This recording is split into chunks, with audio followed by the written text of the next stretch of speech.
Bom dia, pessoal. Conforme combinado, hoje nós vamos falar sobre os materiais cerâmicos. No caso, nós temos aqui um tijolo, ou pelo menos parte dele, que faz parte dessa categoria. Material cerâmico é todo material inorgânico, né? Não tem presença de matéria orgânica na sua composição, e não metálico. Também não existe a presença de metais na sua composição. A sua estrutura ela tem a natureza cristalina ou semicristalina, que isso vai favorecer algumas propriedades que a gente vai ver a seguir. Uma outra particularidade, eles são formados pela ação do calor e depois o resfriamento. Como é que se dá esse processo? Então, todo material cerâmico após moldado, ele precisa passar pela etapa de cozimento, que é a entrada nos fornos de altas temperaturas, para a sua queima completa, e a partir de saída do forno ele começa o processo de resfriamento, que a gente vai citar daqui um pouquinho também. Outras características e propriedades importantes que os materiais cerâmicos têm: eles são excelentes isolantes térmicos, eles têm uma propriedade muito particular, que eles têm uma elevada temperatura de fusão. Isso quer dizer o quê? Precisa uma grande temperatura para ele trocar de estado. E ele tem uma resistência mecânica bastante elevada para a função que ele está designado. Isso mostra que é um produto bastante adequado para algumas funções na construção civil. E ele ainda tem uma particularidade, que o modo de ruptura dele é frágil. Isso quer dizer o quê? Com o impacto, ele quebra com facilidade, obviamente dependendo da intensidade desse impacto. Onde nós podemos aplicar esses materiais cerâmicos? As cerâmicas tradicionais, que são as cerâmicas brancas, que a gente tem as louças sanitárias, alguns isolantes de sistemas elétricos, azulejos e ladrilhos. Então aqui a gente precisa fazer uma pequena pausa para fazer a diferenciação entre azulejos e ladrilhos. Os azulejos são os materiais, como esse, que ficam nas paredes. O material cerâmico que reveste o piso é chamado de ladrilho. A gente não pode esquecer: azulejo na parede e ladrilho no piso. As cerâmicas vermelhas, a gente tem alguns tubos de manilhas, tijolos e telhas, tá? A gente tem os refratários, e nessa categoria também a gente tem alguns tipos de tijolos, tá? E alguns outros moldes e algumas outras funções até em outras cadeias de produção. Nós temos as cerâmicas dentro da construção civil, a gente pode usar ela no concreto, em tipo de lajes pré-moldadas, em composições de alguns materiais de gesso e alguns materiais de vidro. E a gente também tem eles como abrasivos, tipo lixas. Nós temos uma outra categoria também de cerâmicas, que são as cerâmicas avançadas. Essas cerâmicas avançadas a gente só vai citar porque normalmente elas não são usadas na construção civil. As cerâmicas eletrônicas, que elas fazem parte de elementos de aquecimento, semicondutores. A gente tem as cerâmicas aeroespaciais, que faz parte de turbina, de aeronaves, trocadores de calor. Nós temos a biocerâmica, que é usado dentro da área médica, que são próteses e implantes, que a engenharia biomédica trabalha bastante. Nós temos os refratários avançados, que fazem revestimentos, né, em equipamentos de alto desempenho, e também em concretos, que são usados como alto desempenho. E em outros diversos tipos de materiais também a gente pode usar o material cerâmico, fibras óticas, blindagens, vitros cerâmicos, então tem uma série de outras utilidades. A fabricação desse produto. Bom, essa fabricação vocês vão poder ver um pouquinho no vídeo que eu já deixei para vocês acompanharem. E basicamente nós temos a exploração do barreiro, que é o sítio onde eu faço toda a remoção da argila que eu vou usar para moldar os meus materiais. Mas antes dessa moldagem, a gente precisa fazer um tratamento prévio dessa matéria-prima. Eu não posso simplesmente pegar a argila que eu tirei do barreiro, moldar e colocar para queimar. A gente precisa de um tratamento prévio, até para tirar as impurezas, até para fazer uma seleção natural de granulometria, para que seja fácil a próxima etapa, que é a homogeneização. Eu preciso homogeneizar a minha massa, deixá-la mais homogênea possível, moldo no que eu quiser fazer, se forem telhas, se forem tijolos, se forem azulejos ou qualquer outro material, é o processo de moldagem, secagem para perder toda a umidade superficial e a partir daí o processo de queima, que é a entrada nos fornos de alta temperatura para a gente ter o cozimento e a partir desse cozimento ele vai adquirir uma certa resistência que eu desejo. Termina o processo de queima e ele vai para o resfriamento para depois a gente poder enviar isso para o mercado consumidor.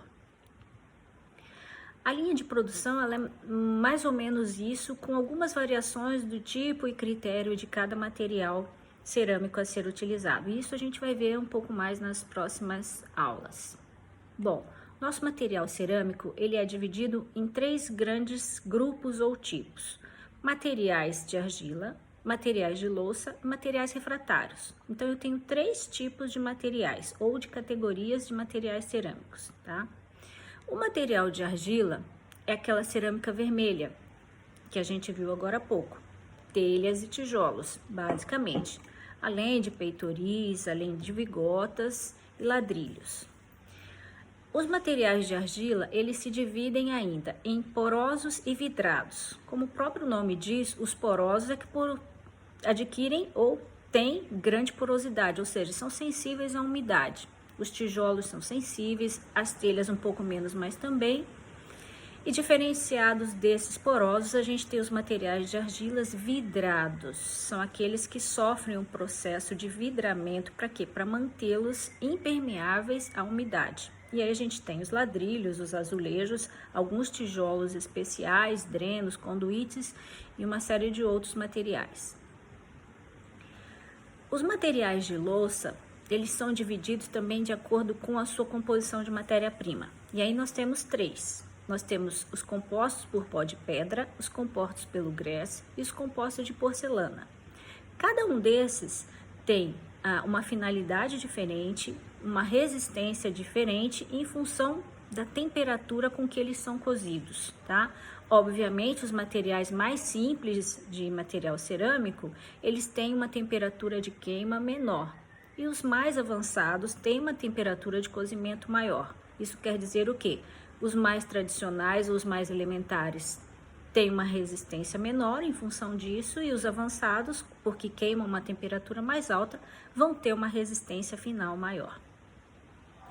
E os materiais refratários, tá? Que são diversos em várias áreas, até em muito mais áreas diferentes da construção civil, e eles são a base de materiais aluminosos, silicosos e cromitas. Isso faz a sua diferenciação porque vai dar uma massa diferenciada, um processo de queima diferenciado e uma resistência mecânica final diferenciada. Voltando aos materiais de argila, eles são basicamente constituídos de argila e óxido de ferro, que dá essa coloração avermelhada. Então, por isso que os nossos tijolos, as nossas telhas, eles têm essa cor avermelhada, porque parte da composição deles, junto com a argila, é o óxido de ferro. Os mais comuns são esses que a gente acabou de ver: tijolos, telhas, ladrilhos, tubos cerâmicos, e os que a maioria das vezes a gente já conhece da construção civil. Dentro da categoria dos tijolos, que a gente usa bastante na construção civil, porque os tijolos são basicamente feitos para a gente fazer o fechamento, que são as alvenarias das nossas edificações. Na categoria dos tijolos, a gente tem os comuns maciços, que um exemplo é uma parte desse que eu tenho. Nós temos os comuns furados, que eu não tenho aqui para mostrar para vocês, e os tijolos especiais. Os tijolos furados, hoje a gente tem uma infinidade de tipos de furos. 2 furos, 4 furos, 8, 10, 12, é uma infinidade de modelos diferenciados. O maciço é aquele tradicional, né? Conformado, que parece uma canoinha, bastante homogêneo e com uma massa específica maior. Os tijolos comuns maciços, além disso que eu falei para vocês, eles têm algumas características que dão qualidade a ele. Primeiro, a regularidade de formas na sua linha de produção. Eles têm arestas vivas. Essas arestas vivas fazem um melhor assentamento e uma melhor junção das alvenarias na hora da gente fazer as divisórias, né, dentro das edificações. Então, isso é uma vantagem. Ele tem homogeneidade na sua massa. Ele tem cozimento parelho, ou seja, ele é cozido por igual. Isso é bom por quê? Porque ele adquire a resistência mecânica igual em todos os seus pontos. Tem facilidade de corte, como vocês podem ver, né? É muito fácil cortar um tijolo maciço, tá? Diferenciado do tijolo furado, porque o tijolo furado, a partir que eu faço o corte, muito mais fácil dele se espedaçar. O maciço não, né? Olha lá, a gente consegue cortar e manter a homogeneidade da massa. Então, isso é uma característica de qualidade superior ao tijolo furado. Ele tem uma boa resistência à compressão, né? Ótimo. E ele tem absorção de água em torno de 10 a 18%. Essas duas propriedades e características a gente vai poder medir em laboratório. Tanto a resistência à compressão, a gente vai poder colocar ali na prensa hidráulica, que vocês já conhecem, e também a gente pode fazer o teste de absorção de água. Os tijolos comuns furados, tá? Eles também têm suas vantagens, senão não existiriam eles, né? Obviamente. Então, o que eu tenho? As vantagens que ele tem sobre o maciço. Eles podem ser fabricados em marombas a vácuo, ou seja, mais simplificadas, menos peso por unidade de volume, ou seja, são mais leves, dificultam a propagação da umidade e dificultam também a propagação da onda sonora, que é uma coisa boa. Não quer dizer que eles sejam excelentes barreiras sonoras, mas eles têm a vantagem em relação ao maciço. Por quê? Porque eles têm vazios na sua estrutura. Então, toda vez que eu tenho vazios dentro de uma mesma estrutura, eu dificulto tanto a passagem do calor quanto a passagem do som. Então, isso é uma vantagem que o tijolo furado, tem sobre o tijolo maciço. Os tijolos especiais, tá?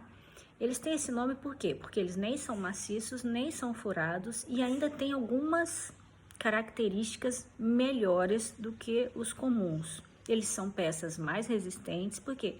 Porque o tijolo especial eu posso usar para fazer complementação de outros materiais. Um caso bastante comum que a gente tem são os tijolos especiais que são colocados para compor uma laje pré-moldada, porque a laje pré-moldada ela é basicamente vigotas de concreto entremeadas com tijolos especiais.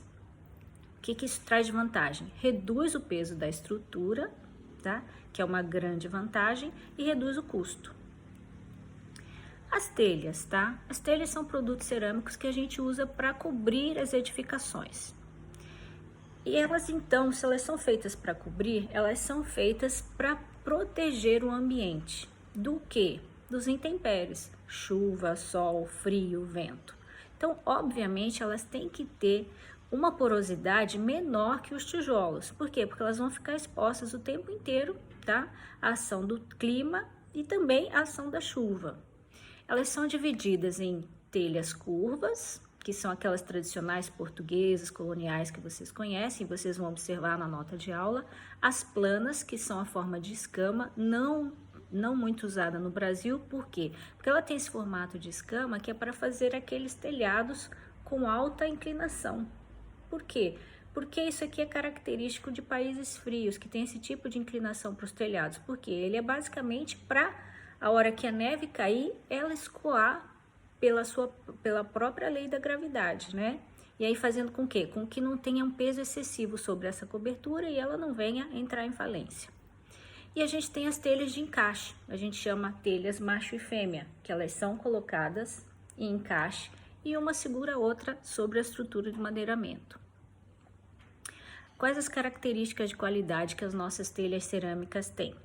Então, veja bem, nós estamos falando de telhas cerâmicas. Nós temos diversos tipos de telhas que nós vamos ver em outras categorias de materiais. Então, as telhas cerâmicas, elas têm regularidade de forma e de dimensão, tá? Elas têm arestas finas e superfícies lisas, tá? E são bem lisas para quê? Para a gente poder ter o escoamento de água, né? Ela não pode acumular o peso da água na sua estrutura, porque senão ela vai entrar em falência. Ela tem homogeneidade na sua massa, né? Vocês podem observar aqui na minha quebrada, né? O que eu tenho? Eu tenho homogeneidade nessa massa. Essa massa é muito homogênea. Isso é bom por quê? Porque garante as características que eu preciso em todos os seus pontos. Ela tem um cozimento parelho, ela tem que ser cozida por igual. Ela tem uma fraca absorção de água. É óbvio, ela não pode ser porosa, ela não pode absorver muita água. Isso é uma coisa também que a gente pode medir no laboratório depois. Ela tem um peso reduzido e ela tem uma boa resistência à flexão, né? Ou abaulamento. Nós vamos ver também, vocês vão poder ver na nota de aula, um sistema bem tradicional de colocação de telhas, né? Que normalmente a gente tem ele da direita para a esquerda, de baixo para cima, né? E sobre a estrutura do madeiramento. Então, isso vocês vão observar lá na nota de aula. A colocação da telha tipo escama, que a gente não usa tradicionalmente no Brasil, mas ela já é feito diferenciado, ela não é o sistema de encaixe. Ela é fixada uma a uma, tá? Por ganchinho na estrutura de sustentação. Isso vocês vão observar na figura na nota de aula. A gente tem as manilhas. Hoje, as manilhas de cerâmica elas já foram deixadas um pouco de lado e substituídas pelos tubos de fibrocimento, né? E onde a gente usava e agora usa-se de fibrocimento? A gente usava para remoção de dejetos, para escoamento de águas pluviais. E esse tipo de material ele ainda é citado, por quê? Porque ele era uma cerâmica vidrada. A parte que estava em contato com todo esse material residual, ela era vidrada para quê? Para que não houvesse a contaminação da sua massa por esse tipo de material. Depois a gente tem os azulejos, né? Os nossos conhecidos azulejos, que eu tenho um aqui, né? Bem grande para vocês verem, né? Qual a diferença desse material para os outros? Ele tem uma grande camada de argila, que é esse nessa corzinha, né, bege claro que vocês podem ver, e outra camada bem fininha que é essa azul, né, que é o esmalte de acabamento. Eu tenho essas duas faces no meu azulejo, tá? A de trás grande de argila, né, que eu tenho aqui, tenho toda uma superfície bem rugosa, que garante a aderência dessa peça na estrutura de revestimento que ela vai fazer, e do outro lado eu tenho o quê? Eu tenho o esmaltado que garante a impermeabilidade, a alta durabilidade e a beleza do ambiente, né? Porque essa é uma das vantagens e uma das funções do material azulejo, que é revestir as superfícies, proteger da umidade e dar um bom acabamento estético. Lembrando que a parte de trás, que é a parte da argila, ela deve ter bastante reentrâncias e saliências para a gente garantir a aderência dela na estrutura do revestimento que já está sobre a alvenaria. O azulejo, ele deve ter alta resistência à variação de temperatura e de umidade, né? E as dimensões tradicionais são 15 por 15, mas hoje no mercado a gente tem uma infinidade de tipos de azulejos. Nós temos as pastilhas, como vocês podem ver. As pastilhas, elas são um pouquinho diferenciadas na sua parte de trás, tá? E por quê? Elas têm menos saliências e reentrâncias, como vocês podem observar. Por quê? Porque o peso que ela tem que suportar, né, dela mesmo, é bem inferior a uma peça de azulejo tradicional. Os ladrilhos têm a mesma conformação, vocês vão ver nas ilustrações das notas de aula. Ele tem a mesma função, as mesmas características do azulejo, porém ele tem uma resistência ao desgaste e ao impacto maior. Por quê? Porque ele tem que ficar no piso, né? Então ele passa uma série de equipamentos, uma série de pessoas, uma série de coisas sobre ele, então ele tem que ter uma resistência tanto da parte do esmalte como da argila diferenciado do azulejo. Por isso a gente tem duas categorias, azulejo para as paredes e ladrilhos para os pisos. Tem a mesma conformação, parte de argila, parte de esmalte, porém com resistências mecânicas diferenciadas. E aí nós temos também dentro desses materiais os aparelhos sanitários, bastante conhecidos por vocês, né? Então, os aparelhos sanitários, eles são sempre, tá, revestidos por uma parte vidrada impermeável. Por quê? Porque ele vai estar em constante contato com água, umidade, dejetos. Então, eles naturalmente são peças cerâmicas vidradas.